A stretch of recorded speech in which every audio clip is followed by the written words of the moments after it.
현대 오늘날을 살아가는 우리는 여러 가지 빚을 지고 살아갈 수밖에 없는 그런 사회의 구조 가운데 살아가고 있습니다.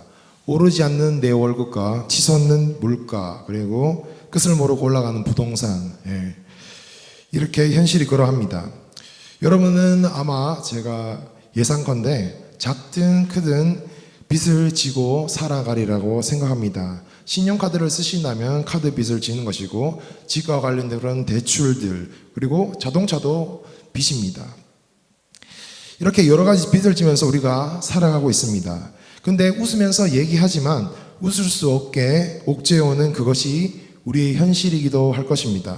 그런데 그 무엇보다 큰 빚을 우리는 지고 살아가고 있습니다.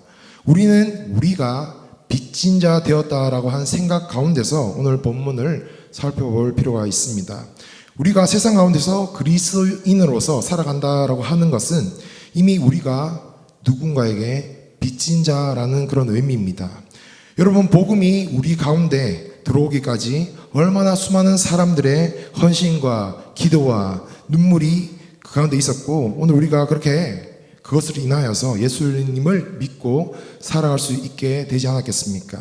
한마디로 그들의 헌신에 대한 빚을 우리가 가지고 살아가고 있는 것입니다. 그리고 예수님은요, 우리를 구원하시기 위하여서 얼마나 말도 안 되는 그런 희생을 치루어 주셨습니까? 그 무엇보다 큰 빚을 우리는 그렇게 지고 살아가고 있습니다.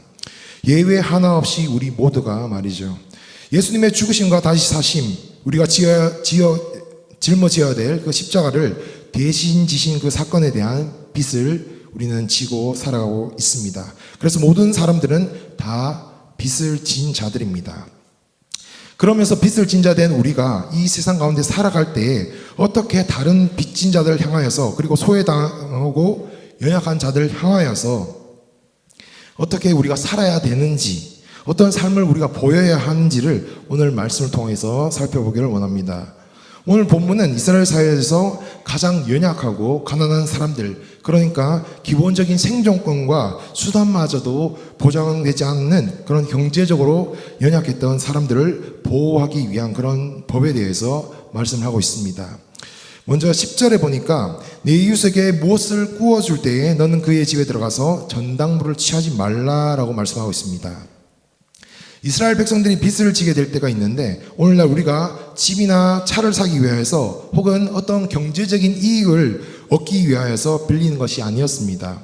그 빌리는 당사자가 정말로 당장 필요하기 때문에 빌려주는 일들이 많았습니다. 그래서 이럴 때 무언가를 구워주게 될 때 성경에서 말씀하시는 하나님의 법칙은 무엇이냐면, 구워준 사람의 집에 들어가지도 말고 담보물을, 그리고 돈을 빌려준 사람이 정하는 게 아니라 빚을 지게 되는 사람이 그 담보물을 정하게 하도록 하는 말씀을 전해주십니다. 이 빚을 지게 되는 사람들, 마음에 좀 자존심 상하는 일이 생길 수도 있지 않겠습니까? 그리고 가족들에게 그런 모습을 보이기 싫을 수도 있을 것입니다.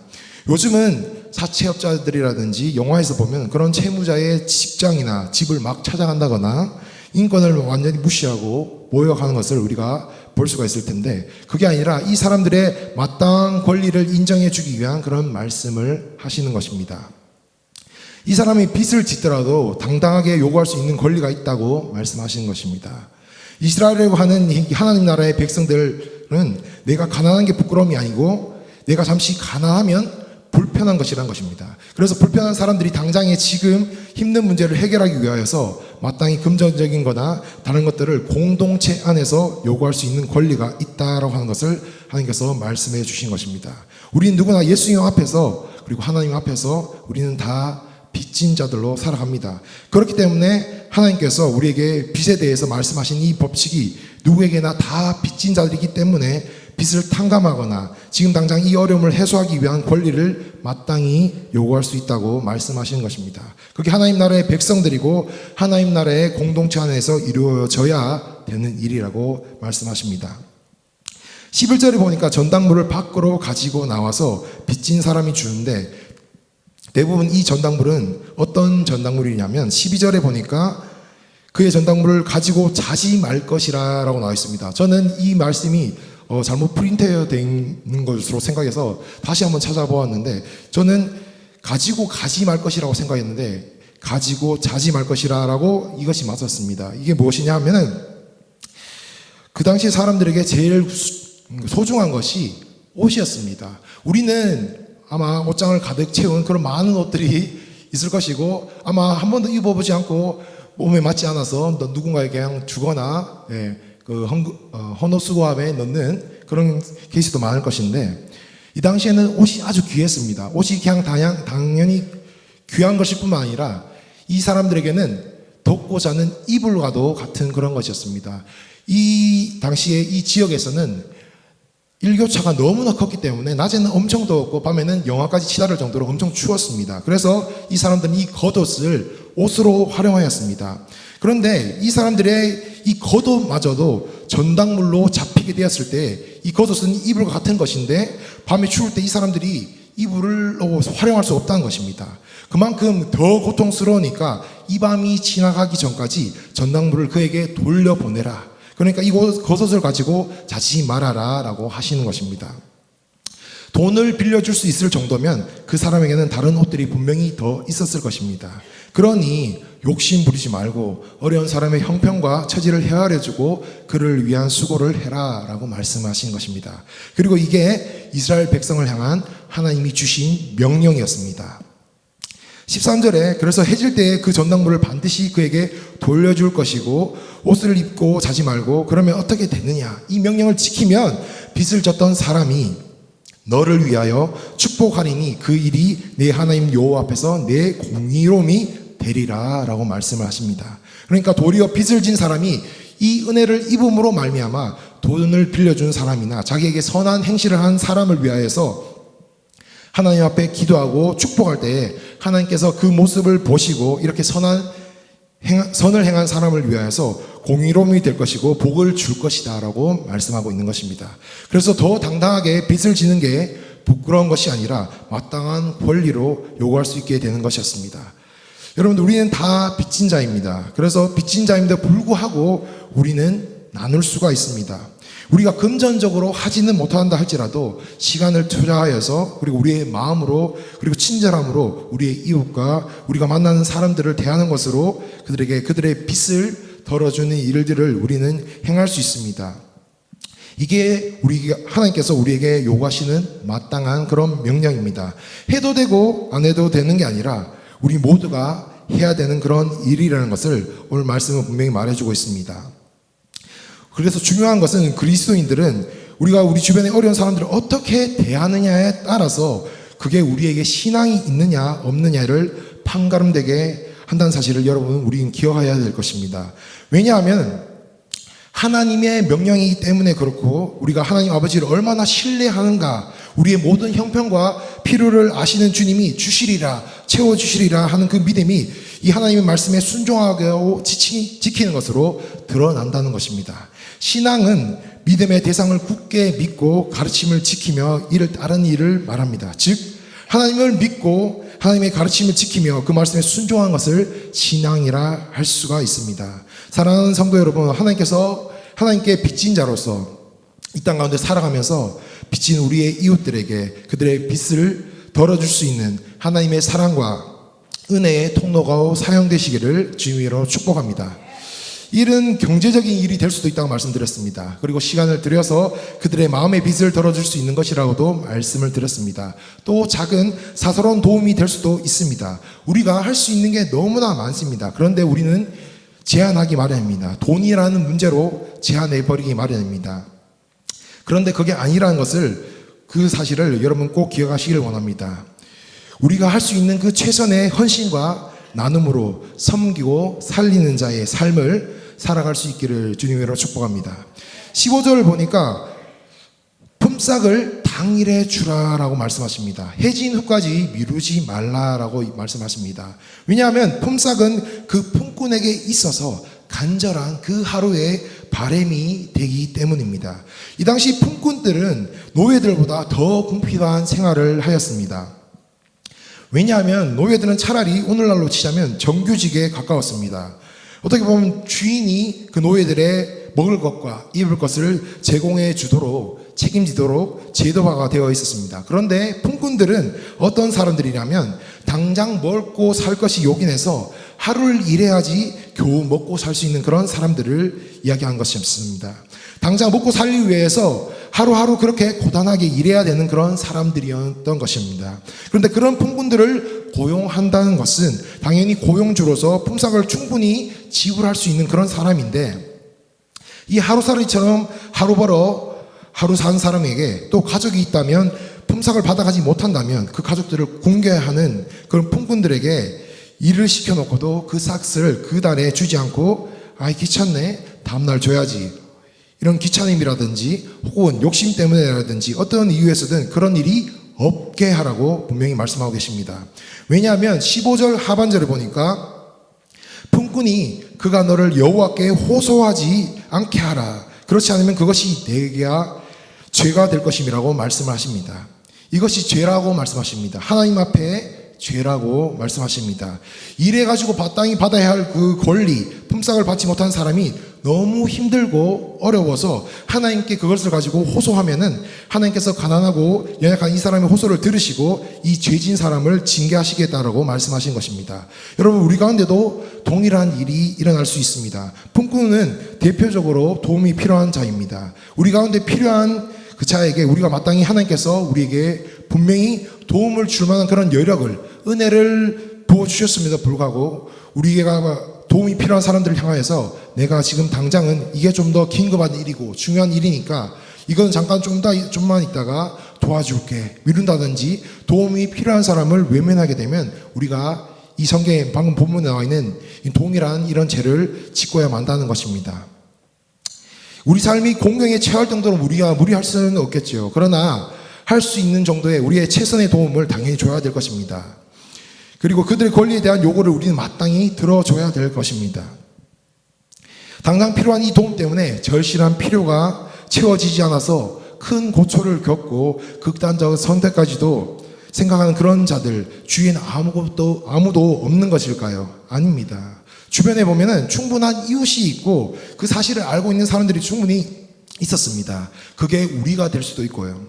그런데 그럼에도 불구하고 그들의 필요를 외면하게 되면은 그게 단순히 아무렇지 않은 일이 되는 것이 아니라 그들의 호소가 하나님께로 들려지고 그것이 죄가 될 수 있다라고 말씀하십니다. 오늘 말씀을 받는 우리 모두는 경제적으로 부하든지 궁핍하든지 아니면 시간이 많든지 적든지 하나님이 말씀하신 대로 누구에게나 그 필요를 채워주고 도움이 될 수 있는 주님의 백성이 되시기를 축복합니다. 17절 보니까 객과 고아의 송사를 억울하게 하지 말며 과부의 옷을 전당 잡지 말라고 말씀하십니다. 여기서 객은 뭐냐면 나그네, 그러니까 거할 것이 없어서 돌아다니는 사람들, 이방인이 될 수도 있고 이스라엘 백성들 안에 기거할 곳이 없는 사람들이 될 수도 있습니다. 마치 노숙자와 같은 그런 사람들인 것입니다. 고아는 의지할 것이 없는 그런 어린 자녀들이죠. 과부에 대해서는 따로 설명이 필요 없을 듯한데 이러한 가난하고 소외된 계층들이 생겨난 주요한 원인은 이 당시 전쟁 때문이었습니다. 그 당시에는 전쟁이 잦았고 전쟁에 나가서 죽는 남자들 또한 많았습니다. 경제의 주도권을 남자들이 거의 담당하면서 가족의 필요를 채워왔는데 이 전쟁 때문에 당장의 필요가 끊어지게 되는 그런 어려움을 겪는 사람들이 흔했습니다. 이 가장 연약하고 소외당할 수 있고 가난한 사람들을 위하여서 하나님께서 어떤 말씀을 주셨냐면 18절 말씀을 함께 읽도록 하겠습니다. 너는 애굽에서 종되었던 일과 내 하나님 여호와께서 너를 거기서 속량하신 것을 기억하라. 이러므로 내가 내게 이를 행하라 명령하노라. 바로 그들이 너라고 말씀하십니다. 이스라엘 백성들이 애굽에 있을 때 어떤 삶을 살았습니까? 너무나 고통스러운 중노동에 매일 시달려야 했고 불합리한 처사와 대우를 계속 받아야 했고 그러다 보니 그들이 하나님 앞에 부르짖었습니다. 그 부르짖음을 하나님께서 들으시고 그들을 구원시켜 주시는데 그렇게 고통 가운데 살아갔던 일들이 하나님으로부터 구원의 은혜를 그 속량을 했는데 그것을 기억하여서 너희도 이 일을 행하라 라고 명령하시는 것입니다. 하나님은 너희들이 그런 자들이었는데 그렇게 살아갈 수밖에 없는 우리를 위해서 친히 찾아와 주셔서 우리의 모든 고난과 고통을 또 죄값을 성경을 보니까 속량하여 주셨다고 하십니다.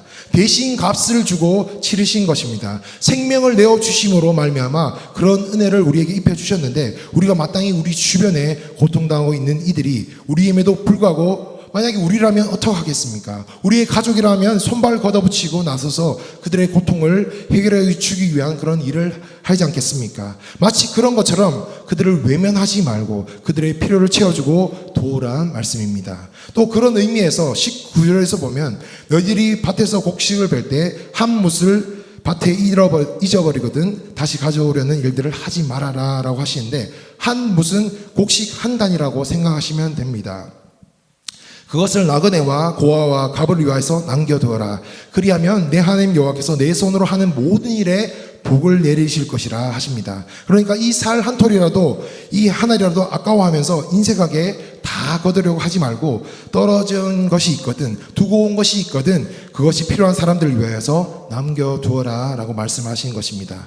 감람나무를 떤 후의 경우도 그러하고 포도원의 포도를 딴 후의 경우도 다 그러한 것입니다. 너는 애굽 땅 종되었던 것을 기억하라. 그러면서 다시 하신 말씀이 네가 종되었던 것을 기억하고 잊지 말아라. 그러므로 내가 내게 일을 행하라 라고 명령하십니다. 사랑하는 여러분들, 이 말씀들이 오늘 우리에게 주시는 분명한 도전이 되기를 바랍니다. 이 말씀은 당연히 과거의 이스라엘 백성들에게만 해당되는 말씀이 아니고 우리 모두에게, 오늘날 살아가는 우리 모두에게 해당되는 것입니다. 그런데 왜 여전히 아픔 많은 사람들, 고통당한 사람들이 주변에 많은 것일까요? 가장 큰 이유는 우리 교회의, 그리고 성도의 외면일 것입니다. 우리가 습관처럼 초대교회로 돌아가야 된다고 말들 합니다. 그걸 모토로 삼고 다시 우리가 초대교회의 부흥을 일으켜야 된다라고 한 말들을 하는데, 이 부흥이 일어날 때의 특징이 뭔지 아십니까? 사도행전 4장에 보면 자기의 쓸 것을 아끼지 않고 나누는 사람들의 공동체가 초대교회였습니다. 그리고 공동체 안에 어떤 기적이 일어났냐면 사도행전 4장 34절에 그 중에 가난한 사람들이 없으니 라고 하였습니다. 연이은 전쟁들로 인하여서 고아와 가부와 나그네들이 넘쳐나던 그때에 가난한 자가 전혀 없었다고 합니다. 여러분, 교회의 부흥을 꿈꾸십니까? 하나님의 말씀에, 명령에 순종하시는 여러분 모두가 되시기를 축복합니다.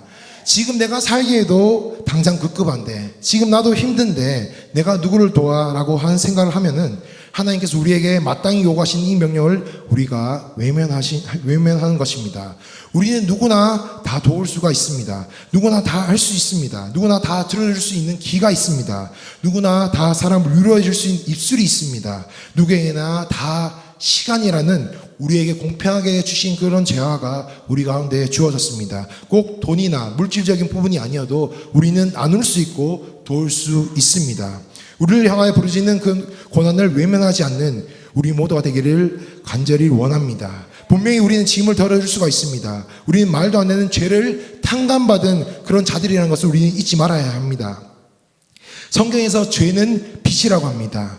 그러니까 주님께로부터 이루 말할 수 없는 우리의 빚을 우리는 탕감받은 것입니다. 그러면 우리가 이 수많은 빚을 탕감받았는데 이 작은 것 하나 때문에 그렇게 안달복달하면서 급급해하면서 악착같이 우리가 받아내려고 할 수가 있겠습니까? 우리도 죄의 노예로, 물질의 노예로 같은 삶을 살았었고 핍박과 고난의 연속인 삶을 살아왔을 것입니다. 그런데 하나님께서 그 가운데서 속량하여 주신 그 주님의 은혜로 이제까지 여러분이 살아온 것처럼 여러분 모두가 그 은혜의 빚진 자로서 여러분이 하나님께서 명령하신 대로 할 수 있는 어떤 모양으로라도 섬기며 최선을 다해 나눌 수 있는 주님 앞에 복된 삶을 살아가시기를 주님의 이름으로 축복합니다.